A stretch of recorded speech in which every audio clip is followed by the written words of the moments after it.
Hey, star students, welcome back to the Astro Study Room. I'm Ember Fang, your friendly neighborhood fire fairy witch. And I'm Jordan, a university librarian by day and a dedicated astrology student by night. But Leslie, our friend Leslie, loves to call me Astro Jordan. You like how I snuck that in there? I know, I saw that. I was like, oh man. Our goal for this podcast is to feel like we're all just students meeting up after class to go over our notes together.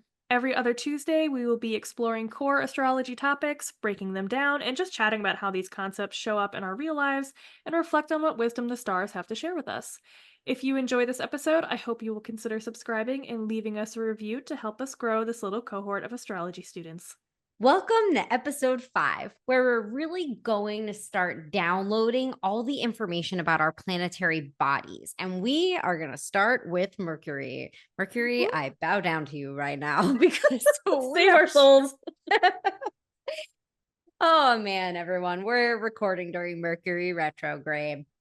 So our plan is basically to group planets together in a way that would make sense for the episodes.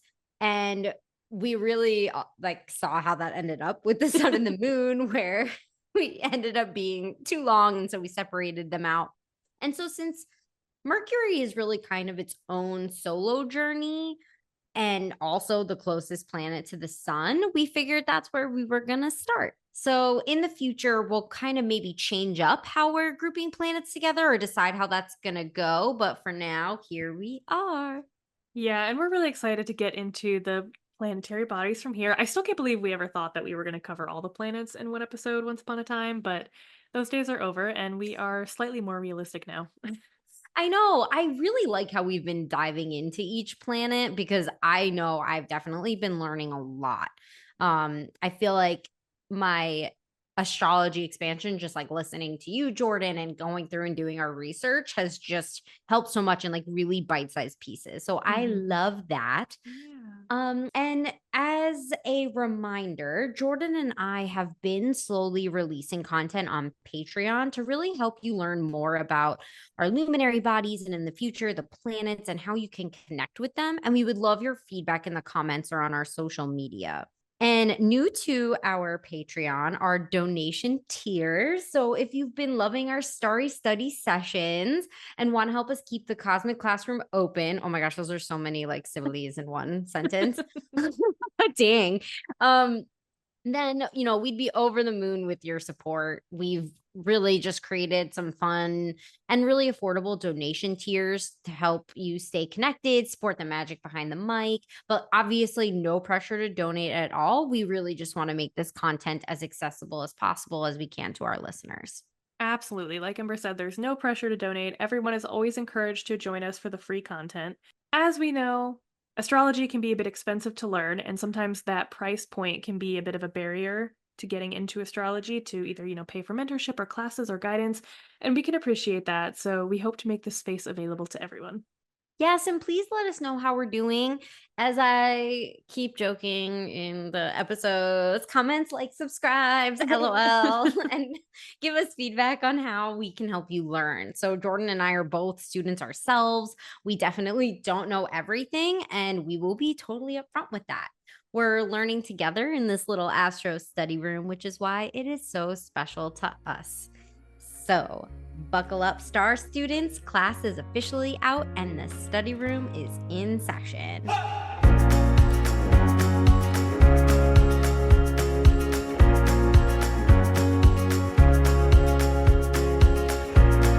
All right, Jordan, we are in our astro weather section. Can you tell us what's going on with the stars today? I definitely can. And I also just want to start by saying that, as we've mentioned a few times now, Mercury is currently in retrograde as we're recording this. I think it'll still be in retrograde when we post this as well. It will, I checked. Okay, cool.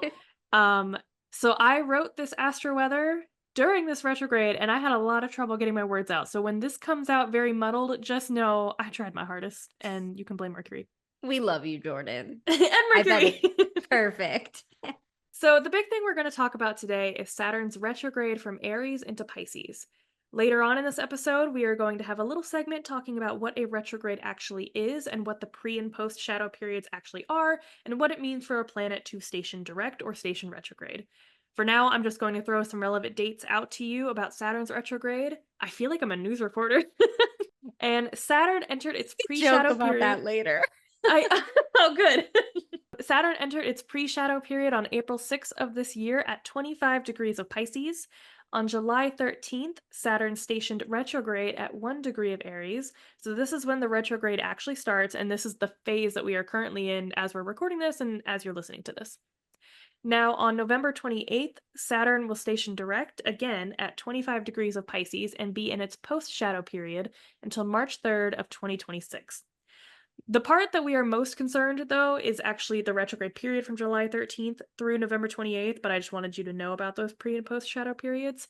And we haven't talked about this before, but I want to introduce something new to us. Ember, have you ever heard of Sabian symbols?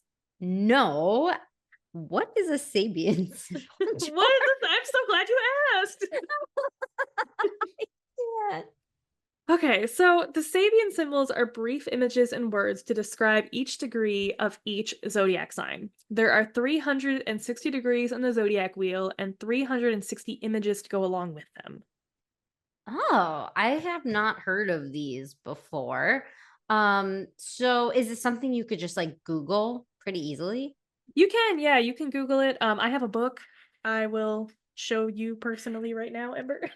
Oh, Sabian, can you link that in the show I notes, Jordan? can. I That surely is can. that is so interesting. And they're just pretty much like where did they come from? Like what is the point of them? Yeah, this is a fun story. So they were developed in 1925 when astrologer Dr. Mark Edmund Jones took his friend Elsie Wheeler, and she was a gifted clairvoyant, to a park for this little experiment. He had 360 cards, like index cards, I assume, where he had written a zodiac sign and a degree.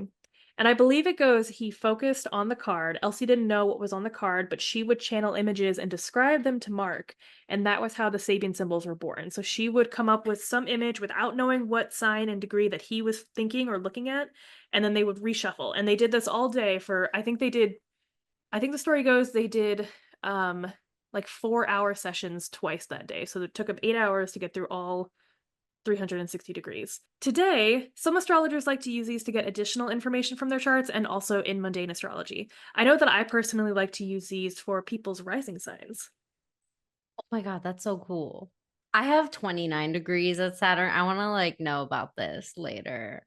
Yeah, well, we should start with your rising sign. Okay. But 29 degrees is the anaretic degree, so very important. We'll talk about Yes. that another day. Yes, we will save that because I have a lot of questions. No, that's really cool. And the fact that they were doing this like so like psychically intuitively Mhm. back in the 100 years ago now. yeah, that's really cool. And Yeah. actually the first time I'm hearing this. So that thank you for Yeah. sharing that, Jordan. I don't know how widely used they are. I mean, they're widely used enough that some people know about them, but it's definitely 1925. It's a more modern technique, so you're not going to find many traditional astrologers using it. Yeah. But I think they're fun to play with. I think so too. I am excited. I might buy that book because that seems really fun. Yeah, so we did decide that we would add them in today and just let us know how you all vibe with Sabian symbols. So Saturn stationed retrograde at 1 degree and I think 56 minutes of Aries, and we in Sabian symbols you always round up. So we're going to be looking at the image that is associated with 2 degrees of Aries. So this image is a comedian entertaining a group. Those are the words that Elsie spoke about this degree. And I think the really interesting thing about this Saturn event in Aries, where Saturn is in its fall, is Saturn isn't really funny. So, you're not really picturing Saturn as a comedian wanting to entertain a group. I think this Sabian symbol really exemplifies Saturn's major discomfort in Aries. And I said this earlier with the whole Mercury retrograde issue, but even while I was writing this, I struggled to think about how to apply this image of a comedian and an entertainer to Saturn and Aries. So I'm going to read the blurb that comes with the Sabian symbol. And this is straight from Dr. Mark Edmund Jones, who was, like I said, one of the creators of these symbols. Mm-hmm. This is a symbol of the mirror, which life holds up to itself recurrently, and so facilitates an everyday understanding of itself. The identity of each individual is projected back into the wholly naive potentials of his experience, thereby providing a fresh and transcendent self perspective. Here is man's heightened individuality as he discovers he may play whatever role he finds useful in each momentary contact with others, together with the continual self reassurance he gains in self rehearsal.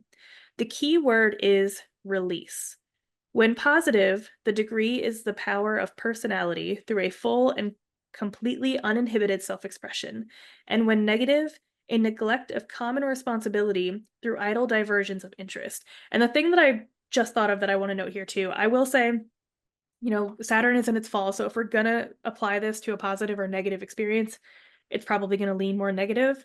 So to read that line again, a neglect of common responsibility, which is Saturn. Saturn is responsibility through idle diversions of interest. And I think diversions of interest, that makes me think of Aries, because Aries is always finding new, like, that whole short attention span. Aries Like is always like, passion, quick passion. yeah, moving on to new things excitingly and frequently. So that's interesting that came up. Do you have any immediate reactions, Ember?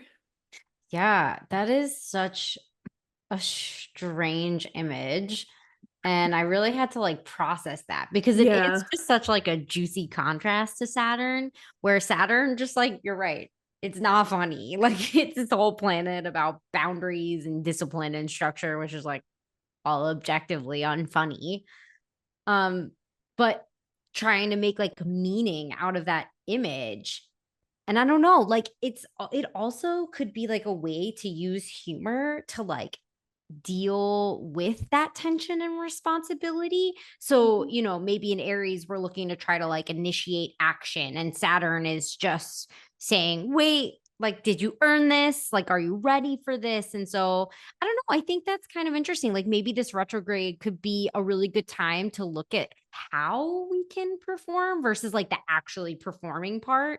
And then maybe, I don't know, a little reminder that like laughing about the mistakes and missteps that go along with it is pretty important. Like we spent the entire first 20 minutes trying to record this podcast.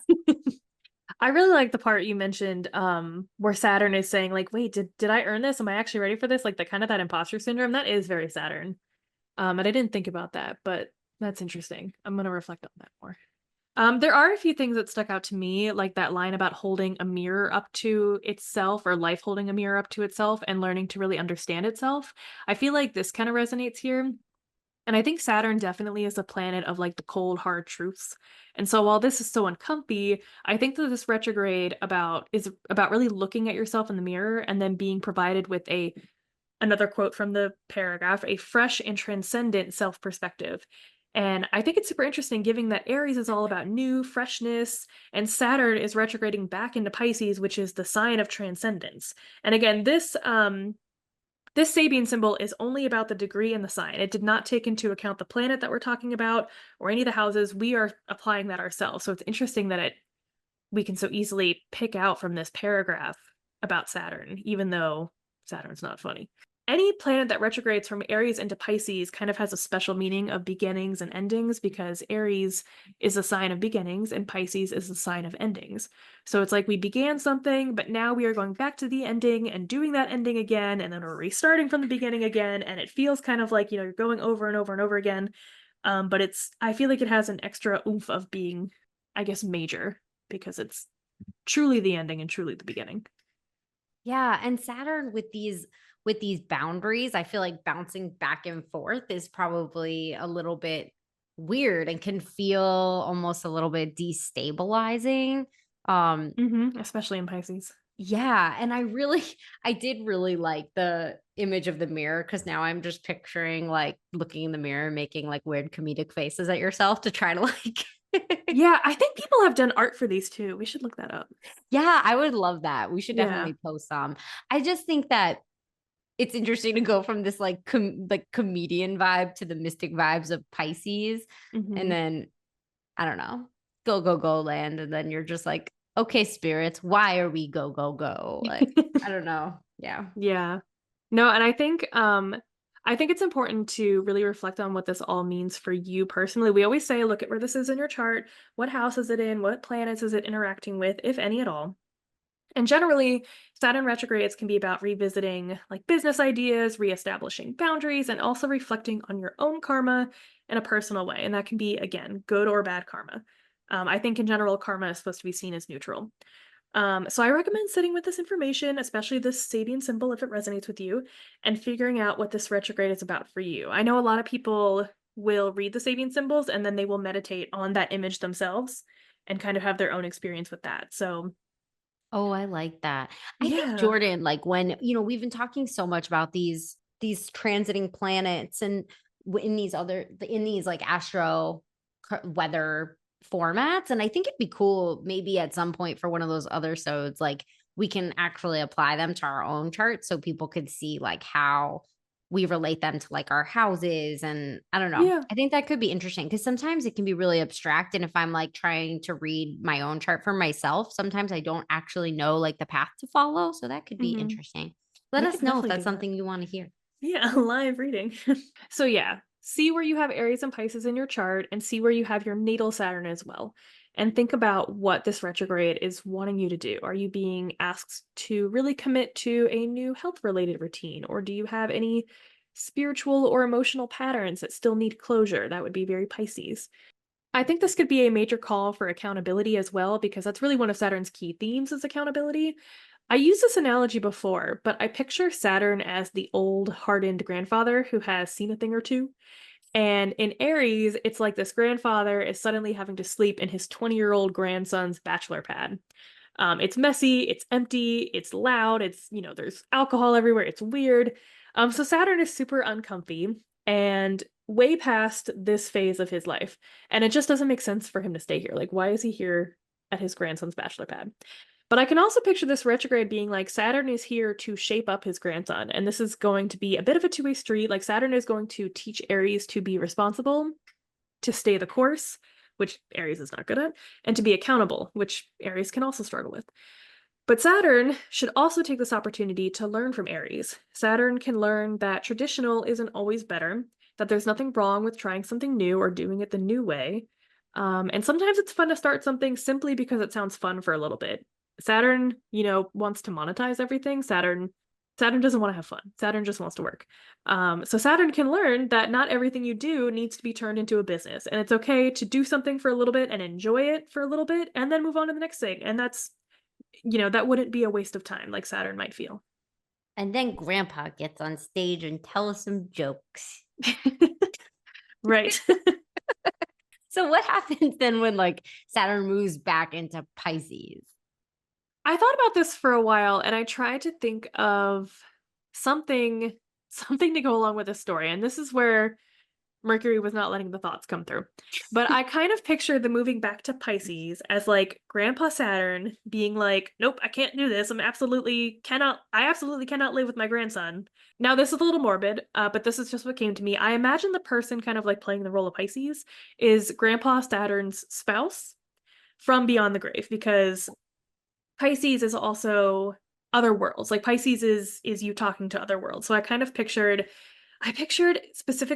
Saturn having a wife and having like a hippie new agey wife who's optimistic and happy and kind of like a grumpy sunshine kind of thing. So Saturn's the grump. And Oh, yeah. I'm invested in this story. I know I should have like fleshed out like more plot, but anyway. So Saturn comes home, leaves his grandson or whatever. He comes wherever he is. And he's kind of like begging for a solution. And this is all getting so dramatic. But Grandpa just can't stay with grandson. But Pisces, who is ruled by Jupiter likes to make everything bigger. I think it makes sense that this kind of starts to feel really dramatic and really, you get emotionally invested in this story that is really not a story. I've just said a few characters. Um, so I'm not really sure what Saturn is talking about with his wife, and maybe you can look in your own chart and figure out what that conversation was. But his wife somehow convinces him of something, and Saturn decides to try again and go stay with his grandson.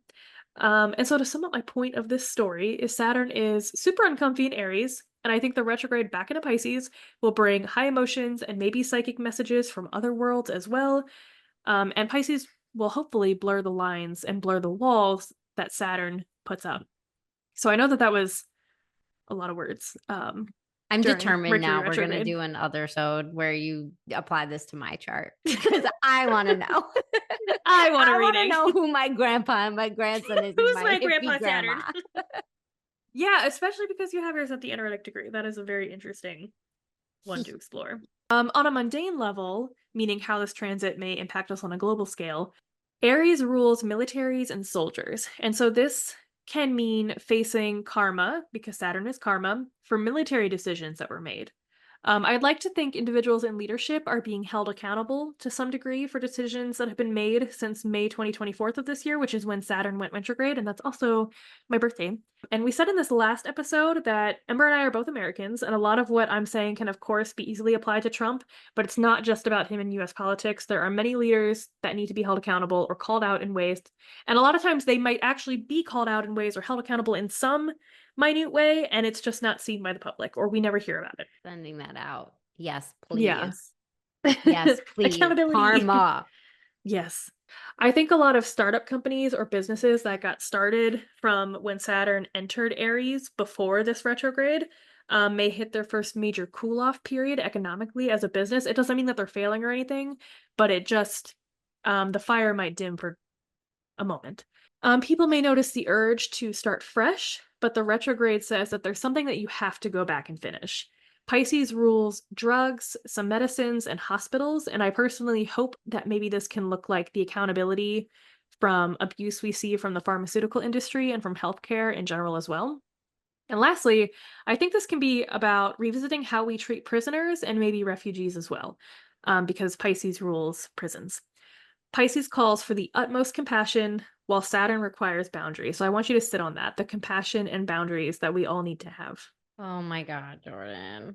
Like when we go down this route of the collective, it really just enforces my love of astrology because it just seems too true for how appropriate it is for everything Yeah. like going on in the world right now. And I will sit with that because I don't know. Do you ever listen to the Chani app? I used to. I do. I really like that app. Yeah, I've listened to it for a little while. I try and do like the weekly listens to their like little podcast on there. And I just, they do their like collective reading and then the more personal rising associated reading. And Yeah. yeah, I think a lot of these are what's the word, like apropos? Is that a word? Probably. Apropos. I just mean that like a lot of this is really appropriate for what's Yeah. going on right now. Yeah, for sure. And now back to you, Ember, for the local news. Stole your joke. We're going to talk about the moon, you guys. This is just going to be with us every time because somehow we decided we were going to launch this podcast usually like 2 or 3 days before the next big, like fuller new moon. And I think it's good too, really because we focus on a long-term one and then we focus on something people can do this week. I think that's a good balance. Oh, I love that. Okay, all for the local news. People can't see me. I'm like holding my ear like a speaker.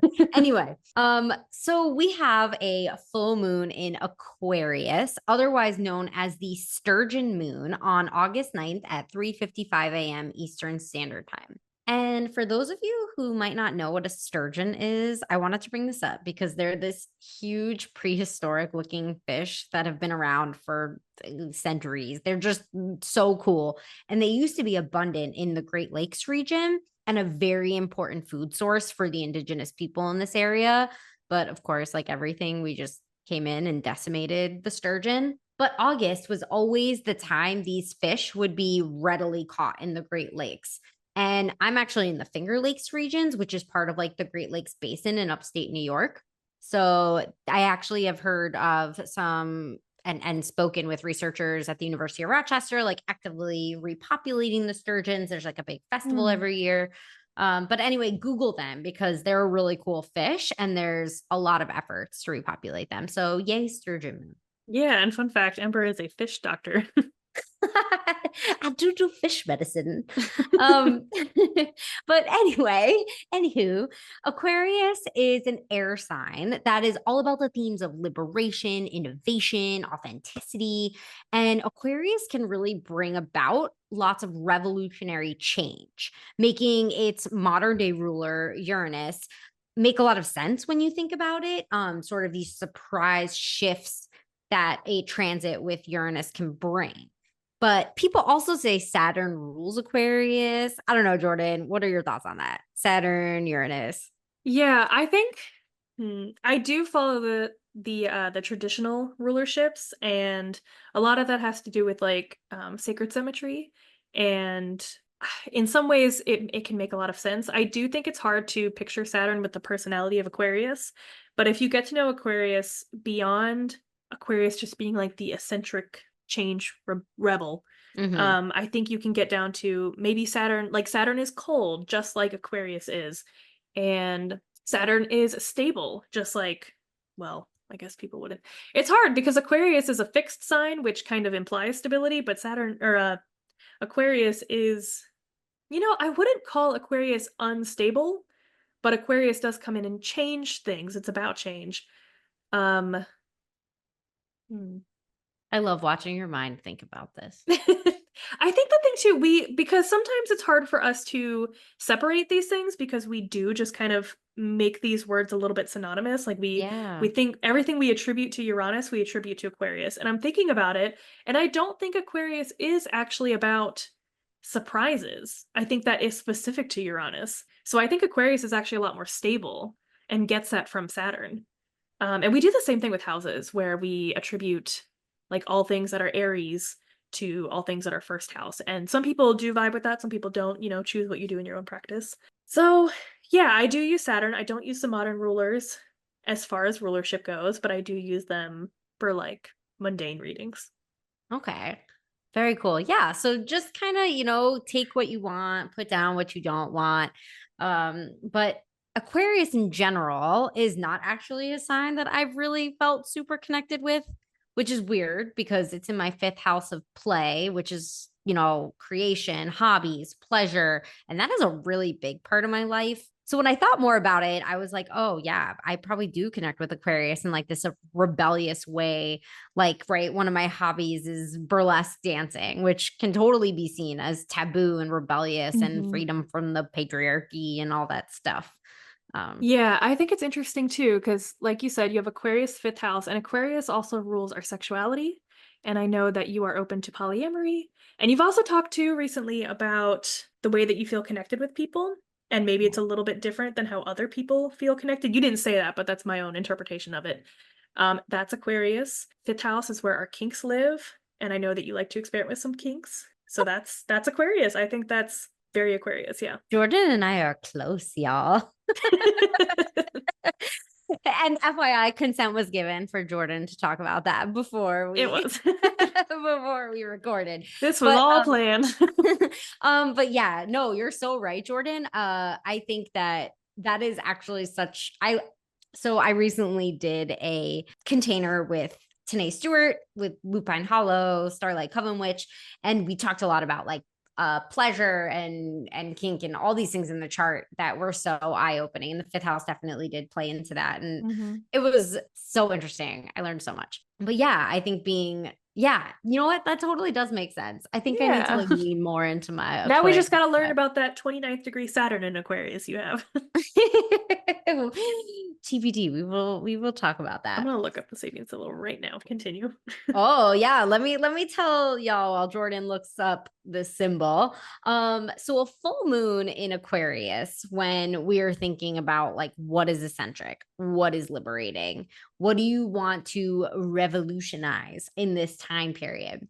I mean, so much is happening right now with the collective, and Aquarius tells us to like observe society, what is happening in the collective. And you can even maybe consider making a change, like fighting for something you believe in, speak up on social media for things you support. And this can be so uncomfortable, but this full moon is inviting you to step out of that comfort zone and envision that world that you are fighting for.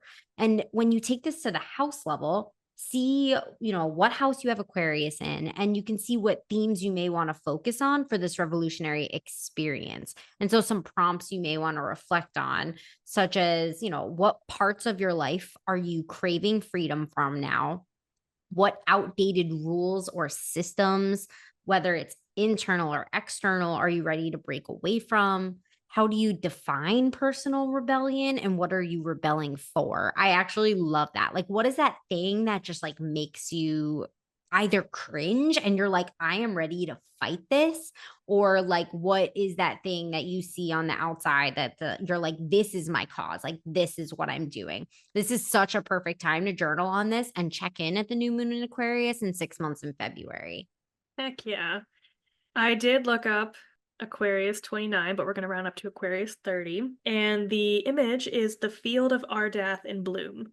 And I actually did a reading for someone who had their rising sign at this degree, so I've read this before. And I believe Ardath are like purple flowers or something. But there's pictures of it you can look up. And we'll go through this really quickly, but just to kind of also give you all another example of what Sabian symbols can look like. This is a symbol of the spiritual integrity of nature herself, dramatized by Marie Corelli's Mystic Meadow of ancient Babylon as an ageless and special challenge to modern life. So I think that challenge to modern life, everyone may count on the inherent friendliness of the universe, and in consequence on the capacity of man's destiny to endow him with fruits of his good rather than his bad work. So that comes to mind with me for karma, and Saturn reaping rewards after a long time. So this Saturn also has a traditional association with past lives. This makes me think about you working hard in past lives and reaping a lot of those benefits today. Oh, fuck yeah. Hell yeah. This makes me excited. By the way, this is what a reading with me looks like. The individual Book with Jordan, y'all. Yeah. The individual ultimately must rely on the world in which he finds himself, so should live in such fashion that a reliance on him in turn is both possible and inviting. I'd have to read that again to understand what that meant. The key word is continuity. I wonder why. Continuity. When positive, which your Saturn is positively placed, when positive, the degree is self-illumination through exceptional service to others. Interesting too, because I know that you have a big goal of wanting to serve the witchy community. That is a goal I have someday. Maybe sooner rather than later. Heck yeah. Stay tuned. And also I guess like my job too as a veterinarian. Oh yeah. Yeah, I definitely want to revisit this, Jordan, in the future. Yeah. Because readings with you are the best. But are we ready to dive into Mercury? I'm so ready. Let's talk about Mercury. Let's do it.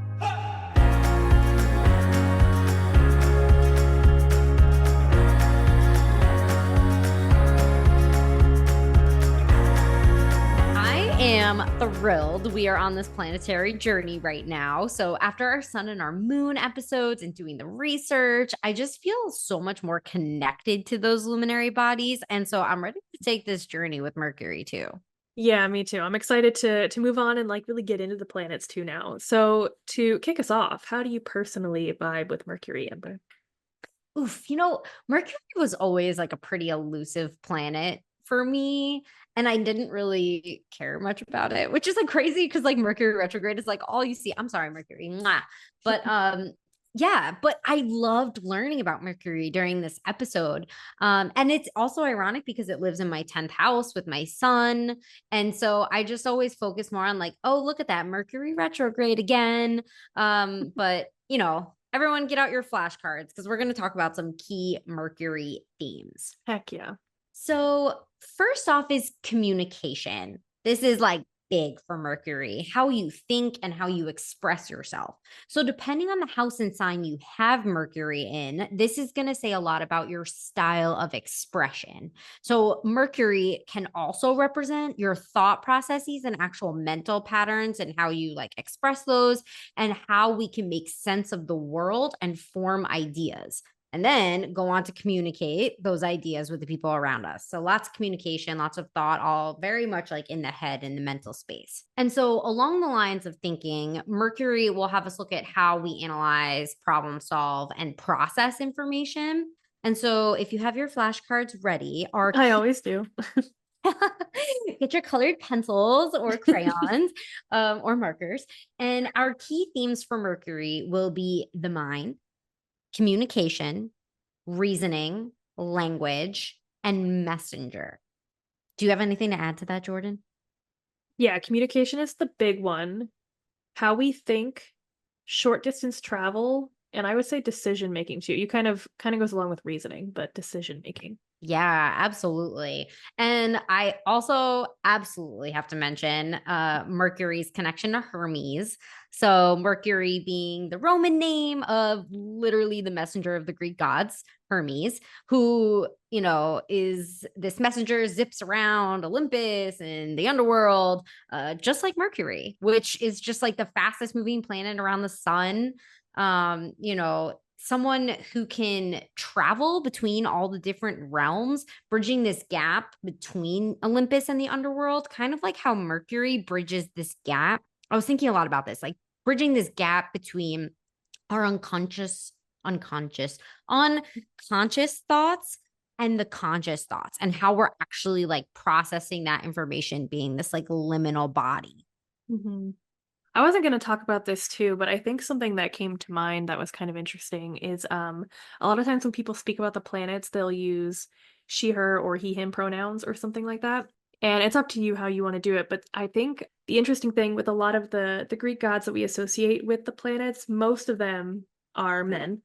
But I think Mercury is pretty agender or androgynous. I think Mercury goes between the genders.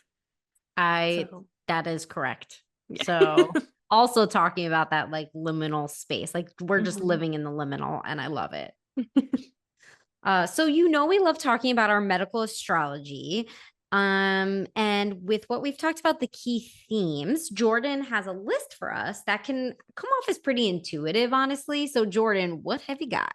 Yeah, so in medical astrology, Mercury is most known for ruling the nervous system. So your central nervous system and your, what is it, autonomous nervous system?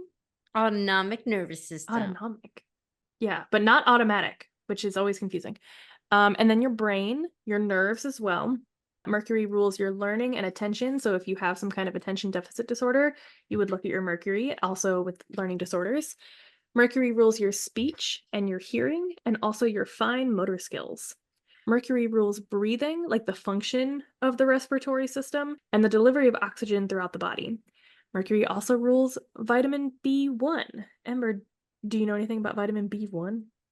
Yeah, so this is thiamine actually, and a pretty important vitamin that does help keep a healthy nervous system. So it totally makes sense that Mercury Huh. would rule that in the body. Yeah, it's also essential for like glucose metabolism and healthy nerve, muscle, heart function and all that stuff. So I Oh, thought that yeah. was a cool like connection there. Cool. So, Jordan, in episodes with the sun and the moon, you did give us really cool stories to connect to the journey with these planets. So, like Simba's hero journey for the sun and Elsa's emotional journey with the moon. What do you have for us for Mercury?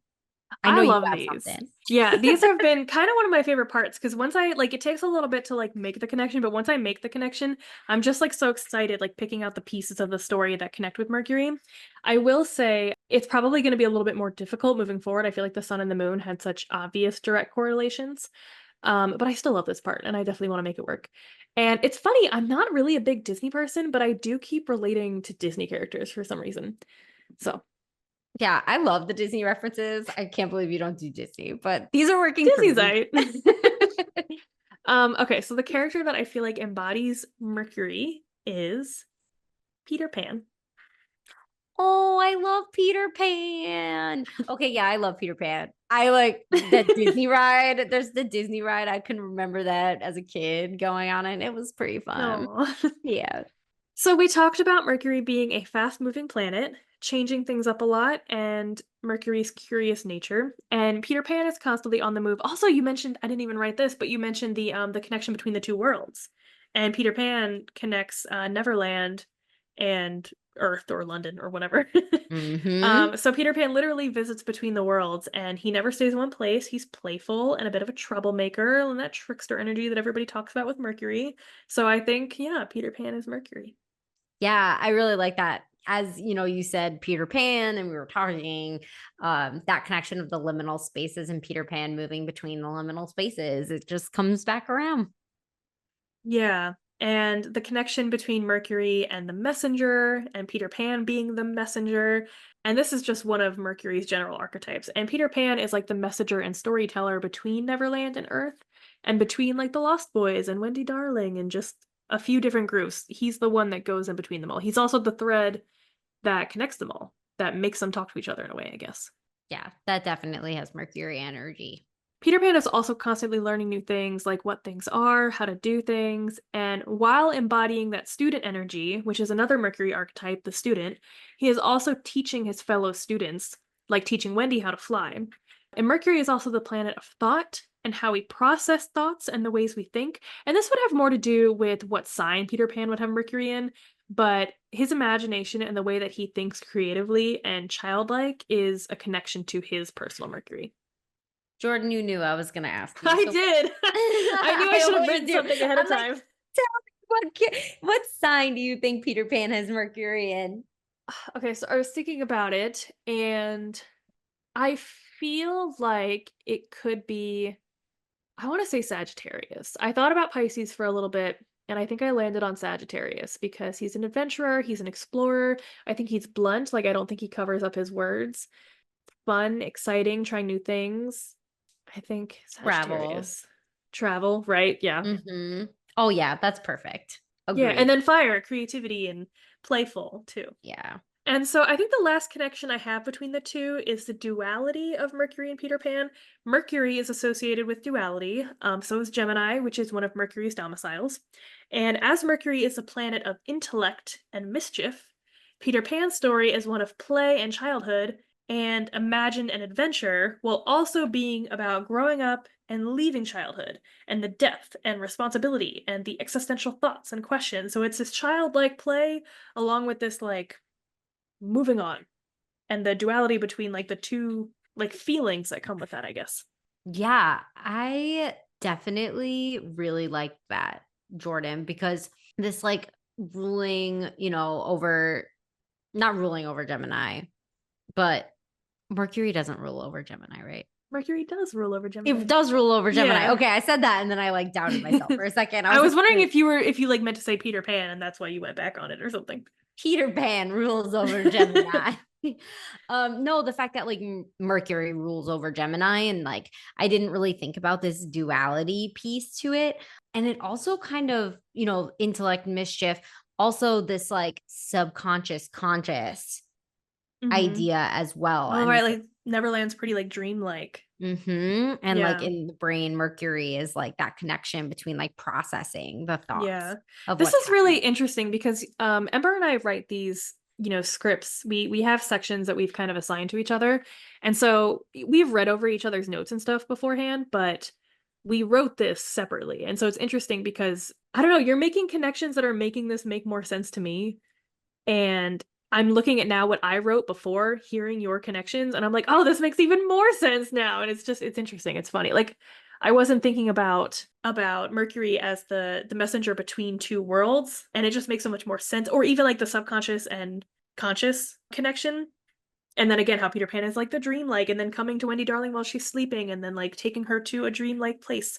Oh my gosh, I wasn't making those totally. connections. Yeah.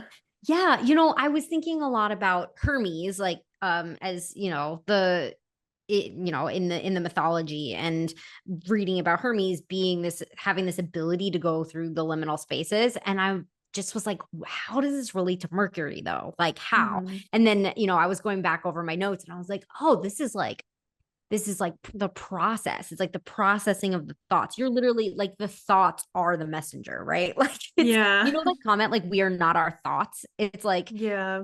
it's just like this process. And then the thoughts are like their own entity. They're like the letters that our subconscious brain is like putting through to us. Anyways, Yeah. this is so not in the script, but I'm like loving this conversation right No, now. and again, this is like exactly what the podcast is supposed to be, like going over our notes after class. Like you have made connections that I hadn't made, and now we're talking it together, student to student, and light bulbs are going off. Things are making a different kind of sense that they didn't make before. And so like that's exactly what the Chills. vibe is supposed to be. Yeah. And so I definitely also want to talk about all the physical correlations as well. So Ember, what crystals associate with Mercury and why? Yes. All right. So since Mercury is so much about communication, I was thinking that we could correlate Mercury. I was thinking we could correlate Mercury crystals to things that may resonate with your throat chakra, or even just things clear, honest expression, or stones that provide mental clarity. So blue lace agate was like the first stone that came to my mind. It can have really beautiful, gorgeous patterns in it. And it's a good way to harness your communication and for speaking one's truth. But there's a lot of other blue stones if that's what you vibe with. So I really like chrysocolla that can help open you up, help you express emotions and communicate your emotions. I really, like I said, think you can probably utilize any blue stone. Things like lapis lazuli, blue calcite, blue kyanite, those all can have associations with communication and with that throat chakra. And if you're looking for mental clarity, fluorite is an absolutely perfect stone for this. So fluorite, I've heard being called like the genius stone. It's pretty accurate in my opinion. So like when I was studying for my boards exam, oh, I didn't even think about this. So sorry, I'm having like a light bulb moment while we're talking.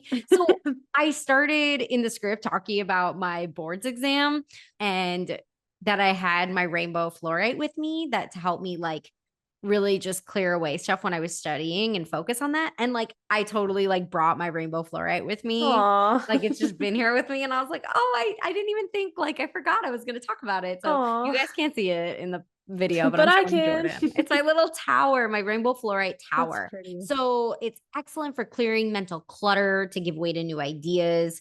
And it's also really common to find fluorite. It's very reasonable in cost, in really fun shapes and colors, or as jewelry. So it's really accessible and very fun. Yeah, I love that. I think we mentioned before that like before every episode we end up chatting for like 20 to 30 minutes just catching up and all that. And most of today was spent talking about everything's going wrong with the Mercury retrograde. And so it's interesting, yeah, that you went to go grab that crystal and hadn't even yet remembered the correlation. So I love that. Yeah, me too. I'm like holding it Yeah. in my hands now. So what about Um, plants? Do you have any plants in your hands? I don't have any plants with me. I'm looking around my room. Um, but I find the plant research actually very interesting because it's not the one that's intuitive to me like some of the other ones. Hmm. And so I'll get this list of plants and then I'll be like, but why is this plant Yeah. associated with this planet? And I just go down a little rabbit hole. But Mercury is kind of like this quick, cool, adaptable, communicative planet, right? And I've noticed that this is like attempted in to be replicated in the herbal world, which was really interesting. So a lot of the things I read, they talked about plants that are very stimulating to the nervous system or calming of the nervous system or can wake up the mind. So the first one I want to talk about is mint. So peppermint, mint, it's actually very stimulating for the mind, but can also be grounding. Like when you smell mint, it's like a very grounding experience. Hmm. And it can be grounding for the nervous system, which totally makes sense that we talked about, right? Mercury related to the nervous system. It's also very cool and refreshing and can bring some clarity to the mind. It Lavender, leaves that feeling in your throat too. yeah, Yeah. absolutely. That like cooling, that's like that cooling Yeah, yeah, yeah. sensation. Lavender is one that can soothe the nervous system. And then some of the other ones, the herbs that came up were dill, fennel, garlic, thyme, and again, that was kind of like but why? I don't understand. But what I was reading is that these are all aromatic herbs that can be either quick growing or quick acting. Like you put them in a recipe or you put them in a spell and there's like a sharp, quick kick to that spell or recipe. And it's like intense and short and just like, boom, like I know garlic's in here. Like, and then you smell it and it's like very like refreshing. And I especially like thyme because it's an herb that's used to support lungs and speech, like definitely your lungs and like your respiratory system and aiding in spells of eloquence. So, as I always say, this list is not exhaustive. And I did also write down, so the Culpeper book had the list of lily of the valley. So, again, plants that may affect actually like the respiratory tract. So, lily of the valley, lavender, honeysuckle, hazelnut, garlic mustard, fennel, oregano, parsley, and valerian root. It's interesting too that you mentioned that they're aromatic herbs, given that, I don't know if Mercury rules smell. I'd have to look into that, but obviously you have to breathe to smell, and Mercury rules the function of breathing. So that's I interesting. would bet it does. Probably. It Just would make yeah, sense. from like my Eastern medicine knowledge, like the nose and like the lungs, that system are usually always connected. Hmm. So I would bet money that I Mercury wonder does. what the other senses are ruled by. Maybe, I mean, Venus would either be touch or that could be the moon. I don't know who would rule. Okay, sight, hearing. Well, Mercury also rules here. I don't know. Maybe Mercury just rules the senses. Or Oh, that that's might be Venus. interesting. I actually have notes. I'll have to look at that another day. So I'm trying to remember off the top of my head because in Chinese medicine, there is like the different organs are ruled by different elements. And I'm like trying to remember. So, like, I know like the liver is related to the eyes and like vision and the Hmm. tendon. Then you have water related to kidney and bladder and bone and ears, that their ears, so hearing. So it's like water is Hmm. related to hearing. Metal is the element for the lung and respiratory system. So if we're getting like Hmm. mercury, that would kind of be an association if we're talking about like Eastern medicine. Yeah. So metal rules the lung, the large intestine, the nose, skin, hair.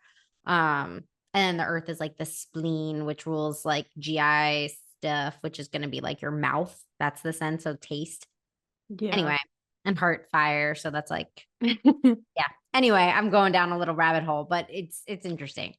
I'm excited too to hear about the tarot card after learning that the moon does not, in fact, rule the moon. So, what tarot card rules Mercury? So this one is going to make a little bit more sense. So this one's the magician. And the magician in tarot represents like resourcefulness, intention, skill, ability, concentration. Like literally, the magician has their finger pointed to the sky and the earth, as above, so below. And then like Yeah. all the elements on the table and like the traditional like RWS tarot deck. And I just think that is so, again, this was a connection I was making like while I was reading through my notes that like, again, this is representation of those liminal spaces between the heavens and the earth, the space between all the elements. Like the magician can literally act as a go between those worlds and really brings us back to that representation of Mercury that we already talked about, with Peter Pan and Hermes. And I just love how the magician card connects the mind and the world and like can literally be reflections of each other. And we have the power to create that vision in our mind and then hopefully like execute that in the real world. Like I'm just like, Jordan, I'm like, this conversation is so exciting to me. I know. I'm thinking about, like, as you're talking, I was thinking about how I don't know mythology almost at all. And so I knew Mercury was Hermes, but I don't know who Hermes is. I don't know any of his stories. So I hadn't really made any connection, like I said, between like the connection between worlds. And so I was thinking about how much power there is in being the messenger and the one that goes between, and kind of that like, oh, what an interesting thing from one of our smallest planets. And you know that saying or whatever that like the real people or the people that have real power are the people who write the history down. Hmm. It kind of makes me think of like, I don't know, messenger doesn't mean you wrote the message, but Mercury kind of gets to decide what's delivered and what's not, what gets filtered from the subconscious to the conscious and vice versa. So that's really interesting. Yeah, you're so right. I have a newfound respect for Mercury. I know. Oh gosh, what was your card? Wasn't your card something about major growth or something? Yup. Our card Yeah. for today, the card pull was welcoming the harvest, expect growth and expansion. Yeah. And for, funsies, I got Aries. I got a new deck. What is this called? The Star Codes Astro Oracle deck. So it's all like the planets and the signs and the houses. And I pulled Aries, and I thought that was interesting because we talked a lot about Saturn and Aries. But yeah, you pulled a card that specifically said like some kind of, breakthrough. So I thought that was cool. All right, Jordan, can you tell us about the dignitaries? The essential dignities. The dignitaries. So this one is a little bit weird because Mercury's exaltation is up for debate. Other than the sun and the moon, each planet has two domiciles, which are the two signs that they are comfy and at home in, two detriments, which are the signs that they can make do with but don't love to be there, one exaltation, which is their favorite place to be, and one fall, which is their least favorite place to be. But Mercury's traditional exaltation is one of its domicile signs, and there's also a more modern consideration for its exaltation sign, and we will get into that. So Mercury's two domiciles are Gemini and Virgo. These are the two signs that Mercury is at home and comfy in. Mercury's two detriment signs are Sagittarius and Pisces. Mercury can make do here, but doesn't want to be here. Now, Mercury's traditional exaltation is Virgo, which is also its domicile. It's interesting because this is the only planet that has this kind of thing going on. But the traditional exaltation is Virgo. The modern exaltation is Aquarius. The traditional fall of Mercury is Pisces, and the more modern fall of Mercury is Leo. It's a lot of words. I'm getting tongue-tied. Thank you, Mercury. And so to cover more ground, I will use Aquarius as the exaltation and Leo as the fall in these next examples, but feel free to totally experiment with yourself and with your own charts and charts of your friends and see what vibes with you. So Mercury is at home in Gemini and Virgo. These are the two signs that represent Mercury's core qualities. Gemini is all about communication, curiosity, and adaptability, and Mercury is at home here in Gemini because it's constantly seeking new information, ideas, and connections. It's fast and social and enjoys the exchange of ideas, just like Gemini's energy. Virgo, on the other hand, gives Mercury the ability to analyze, organize, and process information with precision and detail. Mercury in Virgo brings a sharp mind, a love for learning, and a deep need for order and practicality. The mind is at its most efficient here, able to focus on specifics and get things done with like a methodical accuracy. Mercury is in its detriment in Sagittarius and Pisces, where its natural energy is at odds with the qualities of these signs. So in Sagittarius, Mercury feels restricted by the big picture thinking and the lack of attention to detail. And Sagittarius is broad and philosophical, and while this is great for overarching ideas and visions, Mercury wants to focus on the small things like the data and the facts and the logic, which feels stifled in Sagittarius because Sag, who is a forever student, is not anchored down by those cold hard facts, and Sag can be a lot more experimental with thought. So here, Mercury may struggle to communicate the details or struggle to take a more straightforward approach. But again, Mercury can make do here. Mercury can still be successful in Sagittarius. In Pisces, Mercury can become muddled and overwhelmed. And I have a lot of Pisces and Mercury friends, so hi guys. Pisces is intuitive, emotional, and often lost in dream-like states. Mercury in Pisces can struggle to maintain clarity of thought and focus as the mind may drift off into feelings or imaginative worlds, losing touch with practical realities. While Mercury's mental facilities are still active, they can feel less grounded or less focused in Pisces. Pisces is often overwhelmed by emotions and these abstract ideas. And with the charts that I have read, you might even be able to say, my clients, You I have will had, say your yeah, client. I have had a lot of people with Mercury and Pisces, and I always say something like, you probably have a very active imagination and you have a lot to say and a lot to express, but sometimes you struggle to say it or express it in a language that other people can follow along with. So I like to say that the point of this is that people with Mercury and Pisces, because again, Mercury rules thought. Like none of this means like you are dumb or you can't think well. But I think Mercury and Pisces just really struggles with the communication aspect. Like you can think very well, you've got a very creative mind, a very abstract mind, but you struggle to put it into words that the people around you can actually understand and follow along with. Do they typically vibe with that? Like, are they like, yes, They that feels do. true? I think so. And so Mercury, in the example that we're using today, Mercury is exalted in Aquarius, where it can express its highest qualities of intellectual curiosity, originality, and innovation. Aquarius brings a forward-thinking, visionary perspective, and Mercury here is able to think outside the box, question traditional boundaries, and break through old structures to bring these fresh ideas. Aquarius invites us to look at things from a unique angle, allowing Mercury to operate freely, creatively, and with a sense of detachment from everyday concerns. Mercury is in fall in Leo, and I struggle the most to understand this one. And I think after this, we'll get into a little bit about like what we think about Mercury's exaltation and fall.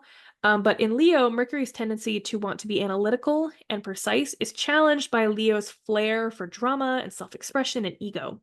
Leo is all about confidence and presentation, and it's harder for Mercury to focus on the details and communicate with precision in Leo. It can become overly focused on itself or like the performance of a communication rather than the actual content itself that is being communicated. So, Ember, with all of this in mind, I'm curious, what do you think? Do you feel like Mercury is more exalted in Virgo or in Aquarius? Or what about its fall? Okay. I'm recapping here for the audience and for my own brain. Perfect. For our fellow star students. So domicile in Gemini and Virgo. Uh-huh. Right. Detriment in Sag and Pisces. Mm-hmm. Exaltation in Virgo or Aquarius, and fall in Pisces or Leo. Mm-hmm. Perfect. Those are a lot to remember. It is a lot to remember. Get your index cards. Okay. Yeah. So that's an interesting question. Where does it feel more exalted? So Virgo is like your sharp mind, love of learning. Mm-hmm. Aquarius is a lot of innovation, intellectual. Aquarius is a genius. Yeah. And when, I don't know, like, can you have one without the other? Like, I just feel like it could make different facets of Mercury. Like, without innovation, like, you're not going to be able to continue this like love of learning, right? Like, if nothing changes, then what else do you have to learn? And like, I don't know. Does that make sense? Yeah, and I think it's interesting because you specifically, I think this isn't where you were going with this, but you specifically said, can you have one without the other? And I kind of think that I do follow that Mercury is exalted in Aquarius, but I feel like Mercury is in fall in Pisces. And I think that's again because of that major struggle to communicate and because, and again, now connecting to things that are making more sense today, but the connection between the other worlds, our own consciousness, the struggle to communicate that is like a real challenge for Mercury and Pisces. And it's not so much that the thoughts aren't thoughting, but it's the communication. So I initially, when you asked me this question, thought I was going to say Leo, but now after this conversation, I agree with you that I think that it's almost like there's like this bus stop, this like stop between the subconscious and the conscious, and things get muddled and complicated there. Right. Pisces is dark and foggy. Yeah. And that can make it just really difficult to express those things or get them out. So yeah, I think I changed my mind. I think the Pisces makes sense. Yeah. But I do still think I still kind of go with the exalted in Aquarius because I like what you said where like, you know, we can learn and learn and learn, but without the innovation, which is what Aquarius brings to the table, what can we really do with all of that? So I think that, and again, because one of Aquarius's key words is genius, and so I think that just kind of brings it on a different level of Virgo. And I kind of just see Virgo as another Mercury. Like I kind of see it equal to Mercury, not necessarily like a better energy for Mercury. So ooh, that I can vibe with that. Yeah. But I'm really interested, Jordan, in the transits. Can we talk about Mercury in transit, especially with everything going on right now? Yes. Okay. So Mercury is a speedy moving planet, which means that it moves quicker around our charts and around the zodiac. And Mercury takes about 88 days to cycle through all 12 signs and spends about 2 to 3 weeks in each sign, depending on the retrograde cycle, which we will talk about a little bit later. I wrote a little bit later in this cycle, but a little bit later in this episode. It's so funny. We don't usually talk about our script. I know, man. We're leading it today. Usually Jordan and I, like, we have our outline. We go off script like all the time. It's just like an outline for us to follow so we don't lose our place. And like Yeah. So when Mercury activates something in your chart, you can expect some kind of forward motion, new ideas, or communication changes, either like more or less clear communication depending on your chart and the transit. You can expect some kind of clarity or confusion of your mind. You might find yourself thinking about something more specific, like something that your chart is pointing to. The way you socialize and exchange ideas may be influenced along with the way that you make decisions.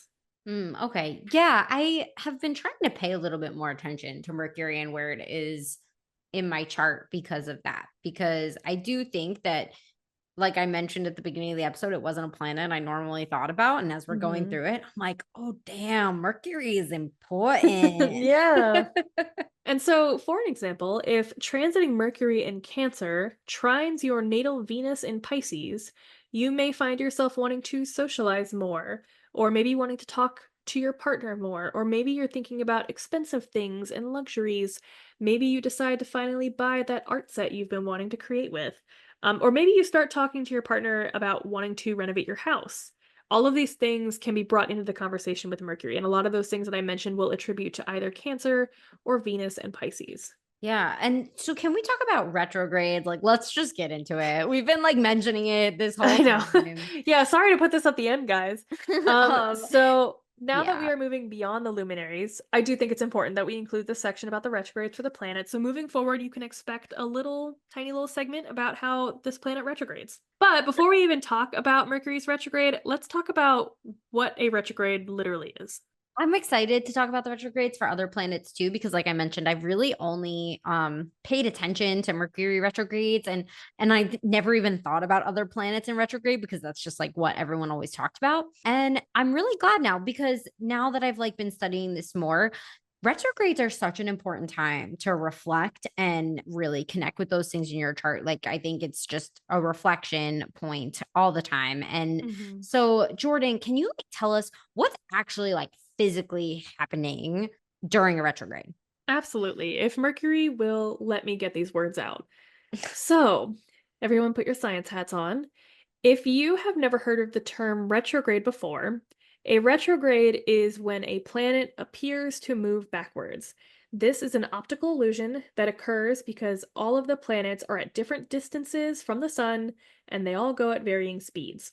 So basically, when the Earth passes a planet, that planet will appear to move backwards.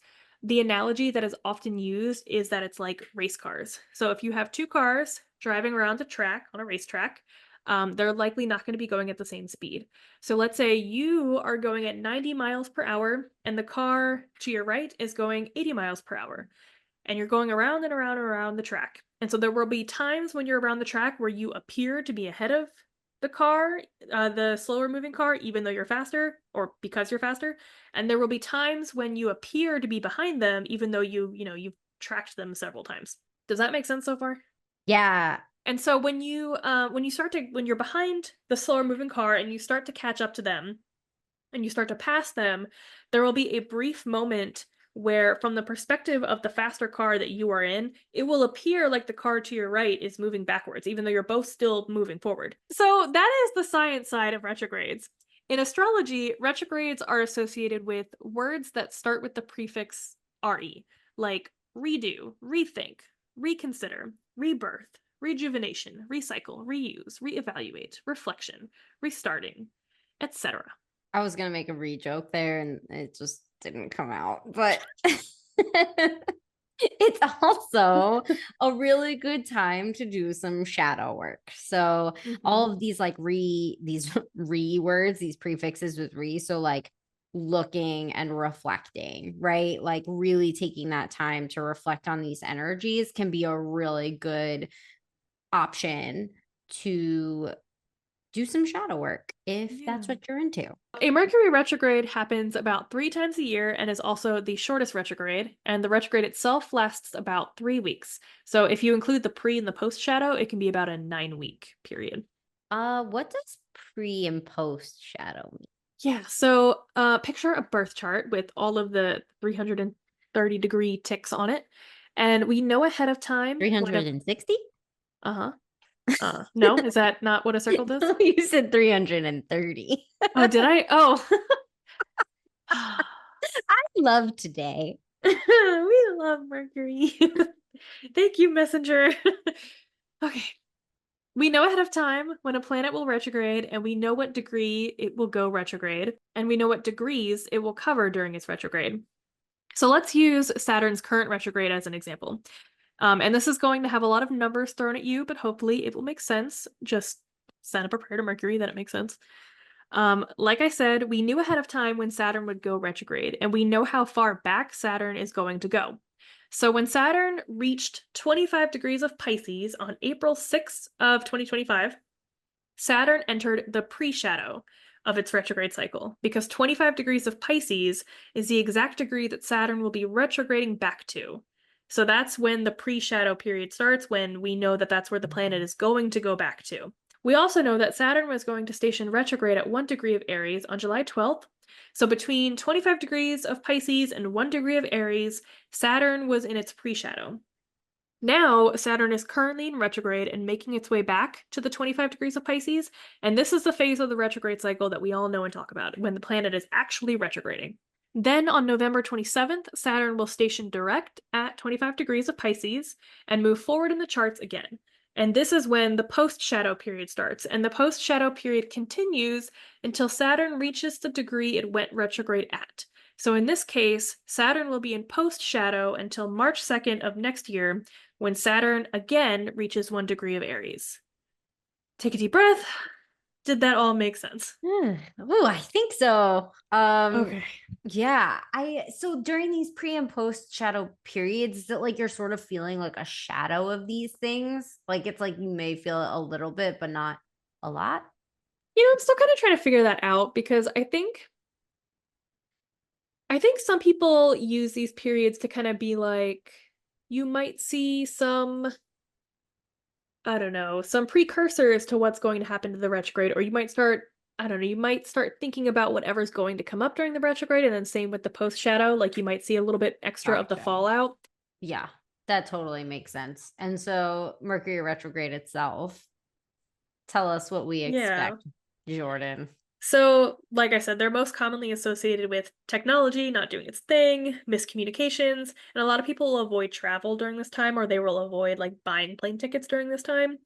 I'm still kind of, like I said, learning what vibes with me for retrogrades, but right now I kind of use Mercury retrogrades mostly as a time to rethink something, something specific to how it's playing out in my own chart.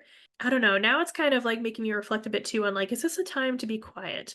And I say that mostly because like I can't speak very well. I'm not saying like anyone should ever like, silence themselves or anything, but it does make me think like, is this a time for like a quiet solitude kind of moment? But have you taken much note on how Mercury retrogrades impact you before, Ember? One thing I wanted to mention, Jordan, that like reflect that quiet time, that silencing time. I think, maybe for some people it could present like that, especially depending on what like house it's in.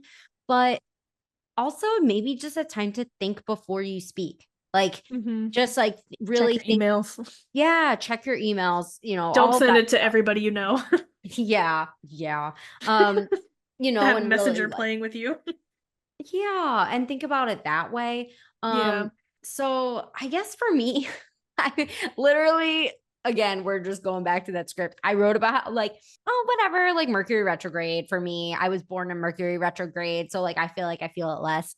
And then Mercury today was like, actually, like I just had You a think you lot of, don't feel me? yeah, I mean, it was crazy. So I think it's comforting sometimes to be able to kind of like point towards astrological happenings to Oh like yeah. explain things. Yeah. So I don't beat myself up too much that I'm having trouble communicating today. Maybe, like I just kind of accept like this is the path forwards for me today, and that we'll just rethink, revisit, and reevaluate after We might today. reschedule other episodes to not be during a retrograde.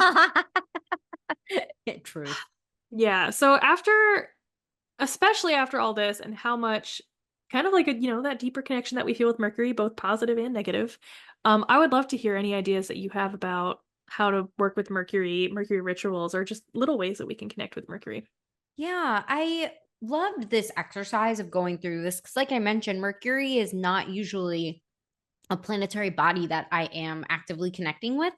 But with this thought and discussion about the nervous system and connection to the mind, I thought a really beautiful way to connect with Mercury would be through somatic movement. Mm. So for those who don't know, a somatic movement practice is where a movement is practiced very consciously with the intention of like focusing on more of an internal experience of the movement rather than like the external appearance or an end result. It's not like going to lift weights because you want to gain muscle mass, right? It's like really focusing on how a specific movement makes you feel, and it's very intentional. And it is so powerful for your nervous system and really Mhm. calming down and focusing inwards and helping with that, like, mental clarity, like post practice. So, really focusing in on that, like, again, kind of that liminal space of that connection between the subconscious and conscious brain to kind of like calm the conscious brain so that that subconscious can like connect better. Yeah, I think I also want to bring up because yeah, I thought of this when you were talking about yoga, but like breathing exercises and like being aware of your breath during yoga, and then just like, you don't have to do yoga to be aware of your breath. Also, like the different kinds of breaths, because I was thinking right now Mercury is retrograde in Leo, and it made me think of like lion's breath. Oh And my gosh, again, yes. yeah, and Mercury's connection with the function of breathing and how that those deep breaths will calm our nervous system, kind of against our wills. Oh my So gosh, Jordan, that's that's such a interesting. good connection, actually. Like, I didn't even Yeah. think about that. That's so perfect. Yeah. See, Mercury's giving us little tidbits when it wants to. Yeah. And so there's like that movement, that breath work. Absolutely. Focus on the respiratory system. You're calming. It's all connected, right? Hmm. Your body systems are connected. And I also wanted to mention and do a little shout out for this herbal tea that I really love that I actually do actively drink during Mercury retrogrades. It's called Mercury Retro Remedy Tea from Magic Hour. And I Ooh. actually was hoping, Jordan, we could like link it in the show notes. Yeah. It's made of like lavender. So mint is like its base, and then it's got like lavender and fennel and some other herbs that like I learned today represent Mercury. And it's one of my favorite teas. So I will drink that as like a practice to honor Mercury. So I guess I say I don't honor Mercury. I Yeah. totally do with that practice. Yeah. And then finally, there's always spell work you can do that if you need help around communication, manifesting some business success, a spell jar with some dill, fennel, peppermint, some blue stones, a candle, and maybe a little plea to Mercury itself to like clear your path, be swift, sharpen thy tongue, guide my Please. words with truth and grace. You get the idea, right? Like you Yeah. come up with these little spells to work with Mercury too. Well, this has been great, and I'm so excited that Mercury allowed us to say some words about it.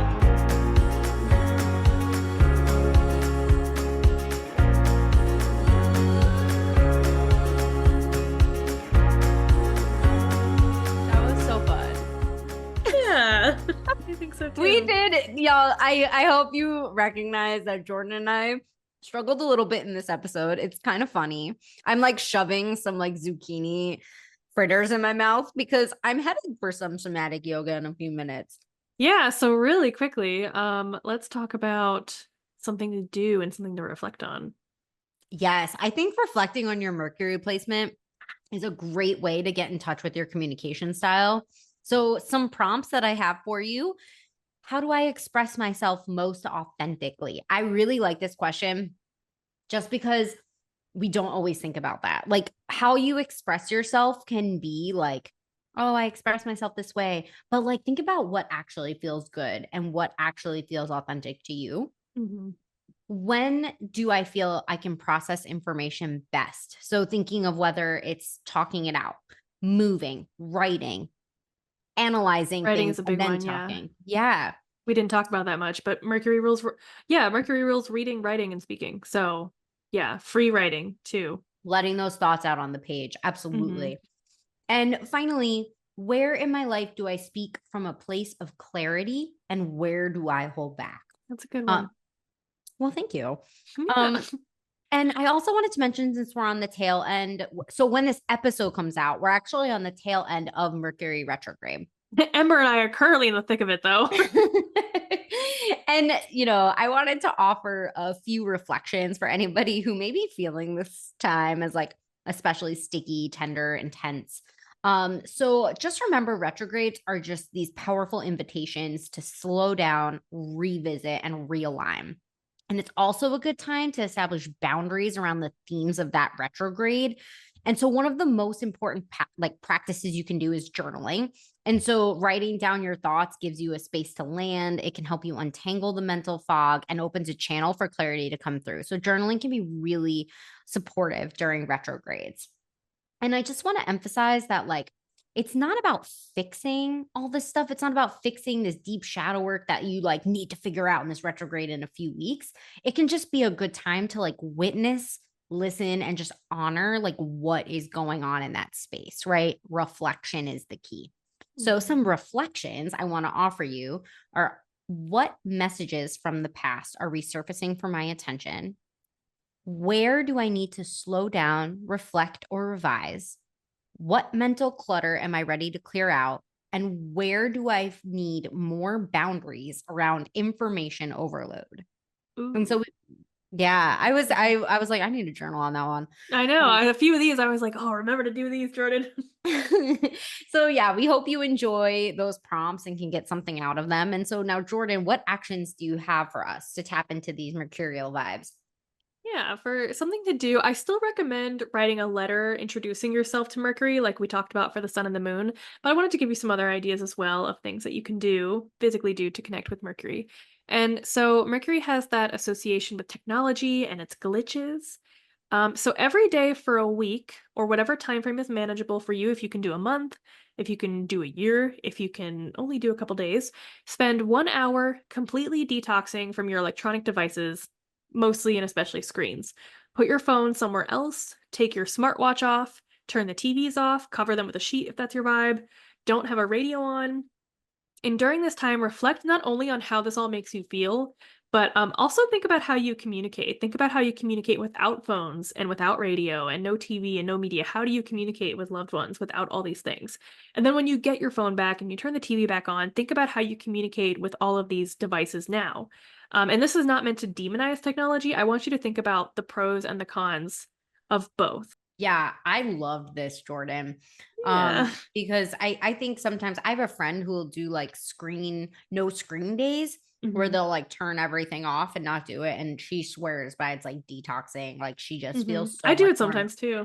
Do you? Do you Yeah. feel like more mentally clear afterwards? Sometimes I feel like I don't wanna pick my phone back up.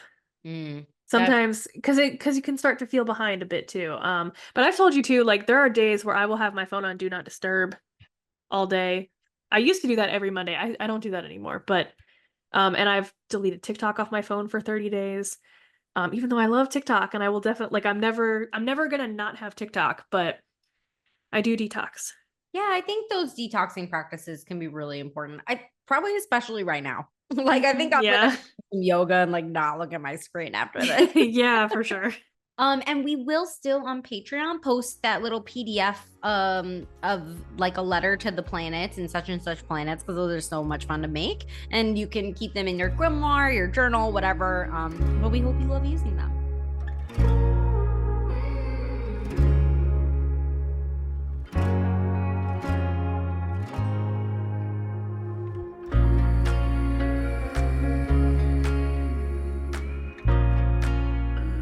Thank you so much for being here and like living through this sticky Mercury retrograde in the study room. Y'all, we're brand new to astrology and apparently podcasting.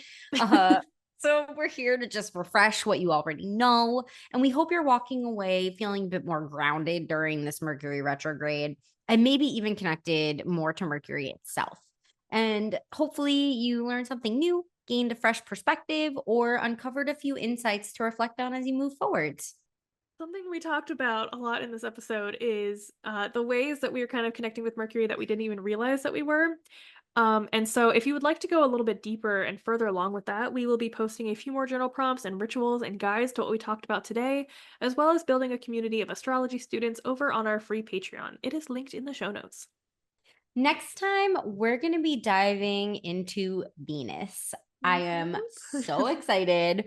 She's going to be That a lot nicer to us. that energy is going to be beautiful. Yeah. Um, it'll still probably be during Mercury retrograde. So stay tuned. Stay with us. We love you all so much. This podcast is my practice of asking big questions, uncovering the hidden truths, and creating an accessible space for others to do the same. And I'm so grateful to be learning alongside Jordan and all of you, sharing our resources and diving into what it means to connect with the cosmos.